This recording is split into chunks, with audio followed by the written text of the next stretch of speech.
Download this code and get free GPT-4o from codegive.com, link in the description below. To find the ASCII value of a character in Java, you can use the char data type, which represents a single 16-bit Unicode character, and then cast it to an int to get its ASCII value.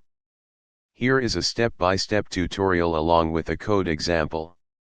Step 1. Declare a character variable and assign the character for which you want to find the ASCII value. Step 2.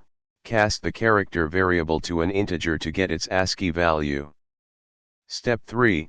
Print or use the ASCII value as needed. Below is a code example demonstrating how to find the ASCII value of a character in Java.